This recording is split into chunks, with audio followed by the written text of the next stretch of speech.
আসসালামু আলাইকুম রহমতুল্লাহি ওবরকাতুহু। সম্মানিত দর্শক, মৌলবাদ বা ফান্ডামেন্টালিজম একটি দেশের উন্নয়নের জন্য গজব। ইদানিংকালে সারা পৃথিবীতে মৌলবাদ বলতে সাধারণত ইসলামী এক্সট্রিমিস্টদেরকে বোঝানো হয়। অর্থাৎ সারা দুনিয়ার ধর্ম, জাতি, গোষ্ঠী, রাষ্ট্র সকলের একমাত্র টার্গেট হলো ইসলাম ধর্ম এবং এই ধর্মের অনুসারী, এবং এই ধর্মের অনুসারীরা যে সকল দেশে বসবাস করে তারা। এর অনেকগুলো কারণ রয়েছে। পৃথিবীর প্রাচীনতম যে ধর্মগুলো রয়েছে, পৃথিবীতে বহু ধর্ম এসেছে, কালের গহ্বরে হারিয়ে গিয়েছে। একটা সময় সমস্ত মধ্যপ্রাচ্যে সবচেয়ে বড় ধর্ম ছিল অগ্নি উপাসনা। যারা এই অগ্নির উপাসনা করতেন তাদের মধ্যে ভীষণ রকম, এখন যেভাবে জঙ্গিবাদ বলা হয়, ইসলামী জঙ্গিবাদ বলা হয়, ওইরকম জঙ্গিবাদ তাদের মধ্যে ছিল। তারপর অগ্নি উপাসকের পর যেটা মূর্তি পূজারই ছিল, ঠিক আমাদের ভারতবর্ষের যে মূর্তি পূজা ঠিক ওরকম না। ইউরোপের যেটা মূর্তি পূজা ছিল গ্রীসে, এটা এক ধরনের মূর্তি পূজা, আর মধ্যপ্রাচ্যে এক ধরনের মূর্তি পূজা ছিল এলাকা ভিত্তিতে। যেমন আরবে ৩৬০টি বিশেষ মূর্তি ছিল, এবং লাত, মানাত, উজ্জা আবার এই ৩৬০টি যে মূর্তি তাদের নেতা ছিল। এবং ওভাবেই পুরো জাজিরাতুল আরবের যেটা মক্কা, ইয়ামেন, হেজাজ, যেটা হেজাজ বলা হয়, এই অঞ্চল ৩৬০টি গোত্রে বিভক্ত ছিল। তো তাদের মধ্যেও ভীষণ রকম এক্সট্রিমিস্ট ছিলেন। আবু জেহেল, আবুল আহাবের মতো এক্সট্রিমিস্টরা ছিলেন। মহাভারতের যুগে তখন যে হিন্দু ধর্ম, সেখানেও এক্সট্রিমিজম ছিল এবং এখনো পর্যন্ত আছে। এরকম শিখদের মধ্যে বলেন, বাহাইদের মধ্যে বলেন, খ্রিস্টানদের মধ্যে বলেন, এমনকি বৌদ্ধ ধর্ম, তাদের মধ্যেও এত মারাত্মক এক্সট্রিমিজম রয়েছে। কিন্তু সকল যে ইতিহাস এবং তাদের যে কর্মকাণ্ড সবকিছু ছাপিয়ে হঠাৎ করে কেন ইসলামিস্ট যারা রয়েছেন, অর্থাৎ ইসলাম ধর্মের অনুসারী রয়েছেন, তাদের উপর জঙ্গিবাদের যে অপছায়া, জঙ্গিবাদের যে বদনাম, দুর্নাম এত প্রবল হলো এই সাম্প্রতিক সময়।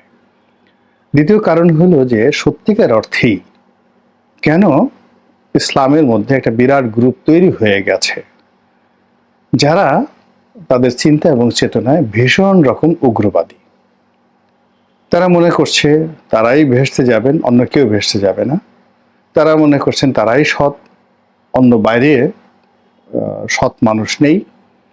তারা মনে করছেন তাদের ইমাম মাহাদি আসবেন, তারপরে হযরত ঈসা আলাইহিস সালাম আসবেন, এসে ইসলাম গ্রহণ করবেন এবং দাজ্জালের বিরুদ্ধে যুদ্ধ করে সারা পৃথিবী তারা জয় করবেন। ভীষণ একটা শাসন ব্যবস্থা তারা চালাবেন। এবং এই যে একটা বিশ্বাস, এই বিশ্বাসকে কেন্দ্র করে সারা দুনিয়ার যে ২০০ কোটি মুসলমান রয়েছে, এই ২০০ কোটি মুসলমানের মধ্যে দাড়ি টুপিধারী একটা বিরাট অংশ নিজেদেরকে দাজ্জালের বিরুদ্ধে যুদ্ধ করার জন্য প্রস্তুত করে রেখেছে। এক। ২ নম্বর হলো তাদের মধ্যে নফরত, অর্থাৎ ঘৃণাবোধ প্রবল থেকে প্রবল আকার ধারণ করেছে। তারা ইহুদিদেরকে ঘৃণা করে, খ্রিস্টানদেরকে ঘৃণা করে, কাফেরদেরকে ঘৃণা করে, অমুসলিমদেরকে ঘৃণা করে, এমনকি মুসলিম সম্প্রদায়ের মধ্যে যারা তাদের মতের অনুসারী নয় তাদেরকে ঘৃণা করে এবং তাদেরকে মেরে ফেলা, কেটে ফেলা, এটাকে তারা মনে করে একটা পুণ্যের কাজ। এই কাজটি করলে তারা শহীদি মর্যাদা পাবে এবং তারা জান্নাত লাভ করবে। এই বিশ্বাসের বশবর্তী হয়ে সারা দুনিয়াতে কিছু মানুষ তৈরি হয়ে গেছে যারা আত্মঘাতী বোমা বহন করে, যারা যুদ্ধ হাতে অস্ত্র হাতে যুদ্ধ করে এবং নির্বিচারে নির্বিচারে এমন সব সন্ত্রাসের কর্মকাণ্ড তারা করে, যা কিনা এই মুহূর্তে যাদের হাতে অর্থ রয়েছে, রাষ্ট্র ক্ষমতা রয়েছে, সভ্যতা রয়েছে, তাদের মনে রীতিমতো কিয়ামতের আতঙ্ক তৈরি হয়ে যায়। আপনারা জানেন যে গরিব মানুষের মনে কোনো ভয় ভীতি তেমন একটা থাকে না। ফসলের মাঠে জানে যে সাপ আসতে পারে, ব্যাঙ আসতে পারে, সে ঘুমিয়ে পড়ে। তারপরে বাঙ্গি ক্ষেত পাহারা দিতে গিয়ে, বেগুন ক্ষেত পাহারা দিতে গিয়ে তারা কিন্তু ঘুমিয়ে পড়ে। কিন্তু যেই মুহূর্তে আপনার টাকা হবে, অমনি আপনার একটা বাড়ি লাগবে, আরও টাকা হলে আপনার একটা সদর দরজা লাগবে, আরও টাকা হলে দারোয়ান লাগবে, আরও টাকা হলে আপনার বডিগার্ড লাগবে, বন্দুক লাগবে, রাইফেল লাগবে, এরকম। মানে আপনার যত বেশি অবস্থা ভালো হবে, ততই আপনার দুনিয়ার প্রতি মোহ বাড়বে, অন্য মানুষের প্রতি সন্দেহ বাড়বে, এবং নিজেদের নিরাপত্তার ব্যাপারে আপনি উদ্বিগ্ন হয়ে পড়বেন। তা আপনার এই যে অনুভূতি, এটিকে আপনি পশ্চিমে নিয়ে যান, এটিকে আপনি ভারতে নিয়ে যান, কিংবা চীন দেশে নিয়ে যান, যেখানে খুব দ্রুত অর্থনৈতিক প্রবৃদ্ধি হয়েছে, অনেক মানুষ ধনী হয়ে গেছে। তো যারা ধনী হয়েছেন তারা মরতে চান না। দ্বিতীয়ত তারা নিজেদের নিরাপত্তা নিয়ে শঙ্কিত, এবং তারা চরিত্রগতভাবে সবাইকে সন্দেহ করে। আর তারা যে সুখ স্বপ্নগুলো ভোগ করছে, সাম্রাজ্য তারা ভোগ করছে, এই বিষয়টি তারা হারাতে চায় না। আর এই কারণে কি হলো, এই যে যারা খুব এক্সট্রিম কথাবার্তা বলে, এক্সট্রিম পোশাক আশাক পরে, আচার আচরণ চালচলনে এক্সট্রিমিজম প্রদর্শন করে, তাদেরকে তারা জমের মতো ভয় পায়। এবং এই কারণে পশ্চিমাদের মধ্যে ইসলাম ফোবিয়া, ইসলাম ভীতি এতটা বেশি যে এটা আপনাকে মানবিক দৃষ্টিকোণ থেকে বিচার করতে, বিশ্লেষণ করতে হবে। এখানে যুক্তি দিয়ে কাজ হবে না, রিয়েলিটি আপনাকে বুঝতে হবে।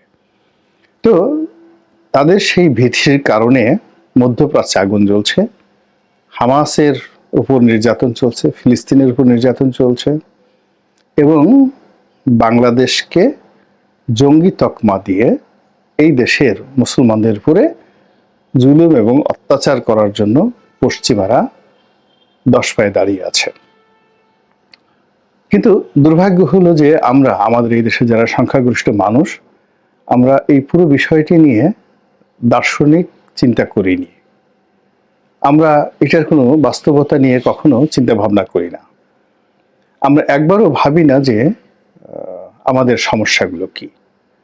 ফলে আমরা ক্রমাগতভাবে নিজেদের যে কর্মকাণ্ড, সেটা ধর্ম বলেন, আচরণ বলেন, পোশাক আশাক বলেন, খাবার দাবার বলেন, উগ্রতা বলেন, এগুলো জ্যামিতিক হারে আমরা কেবল বাড়িয়ে দিচ্ছি।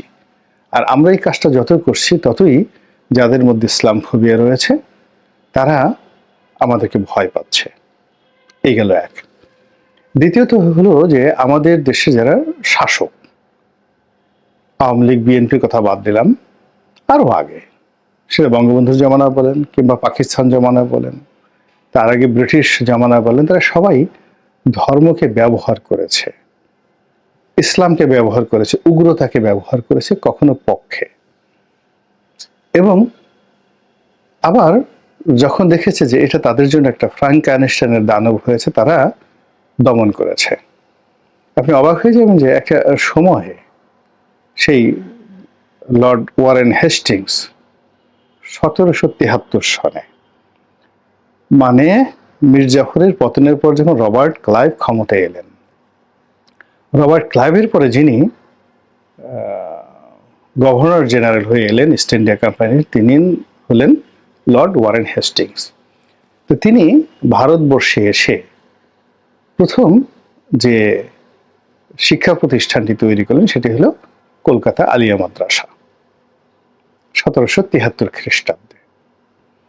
এখন চিন্তা করুন যে তিনি তো এটা মূলত মুসলমানদের উন্নয়নের জন্য করেননি। তিনি যে কাজগুলো করেছেন, যে মুসলমানদেরকে কৃষ্টি এবং কালচার থেকে একেবারে আলাদা করে তাদেরকে একটা কল্পনার জগতে বসবাস করানোর জন্য, তারা কোরআন নিয়ে থাকুক, হাদিস নিয়ে থাকুক, ইজমা নিয়ে থাকুক, কিয়াস নিয়ে থাকুক, ওয়াজ, নসিহত, তসবিহ, তাহলিল, হুর, পরি, তারপরে শেষে জিন, ভূত, ঝাড়ফুঁক ইত্যাদি নিয়ে থাকুক।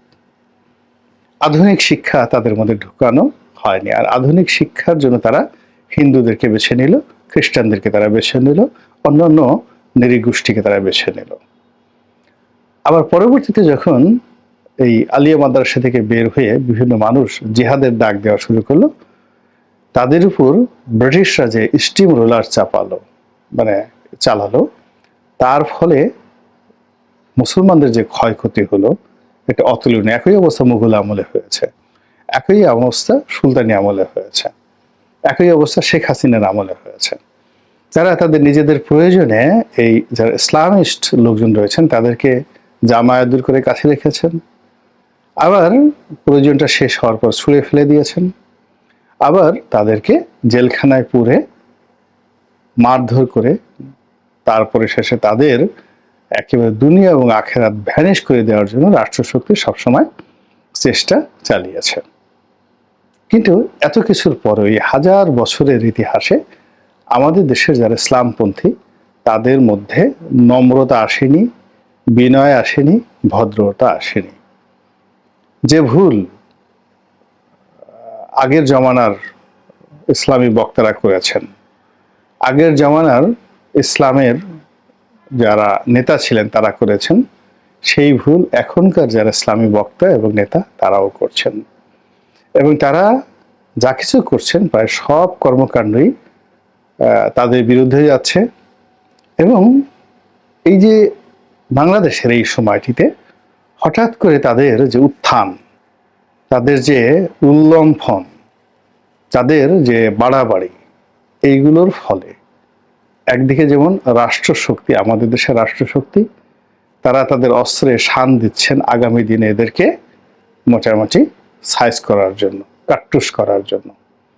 আর অন্যদিকে সরকারকে এই কাজে বাধ্য করার জন্য পশ্চিমা দুনিয়া ইতিমধ্যে যে সকল তথ্য এবং উপাত্ত তারা জোগাড় করে ফেলেছে, এবং এই যে উগ্রবাদ, জঙ্গিবাদ, ইসলাম ফোবিয়া, এগুলোকে উপলক্ষ করে যে সকল ঝামেলা, ঝক্কি, বিপদ আপদ, নিষেধাজ্ঞা বাংলাদেশের দিকে এগিয়ে আসছে, সেগুলো মোকাবেলা করার জন্য সরকারকে, যারাই থাকেন না কেন, সেটা ইউনূস সাহেব থাকেন কিংবা বিএনপি আসে বা অন্য কোনো দল আসে, তাদের সবাইকেই সবার আগে যে কাজটি করতে হবে সেটা হলো নির্যাতনের স্টিম রোলার চালাতে হবে এই ইসলামপন্থীদের উপর, উগ্রবাদের নাম করে বা উগ্রবাদ দমনের নাম করে।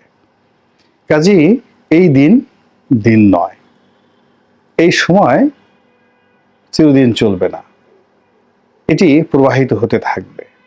আর সেই প্রবাহিত হতে হতে আমাদেরকে সেই জায়গায় নিয়ে যাবে, হাজার বছরের ইতিহাসে আমরা বারবার যে ভুল করেছি সেই ভুলের দিকে আমাদেরকে নিয়ে যাবে। আল্লাহ এই ভুল থেকে আমাদের সবাইকে হেদায়েত দান করুন এবং হেফাজত করুন। আসসালামু আলাইকুম ওয়া রাহমাতুল্লাহি ওয়া বারাকাতুহু।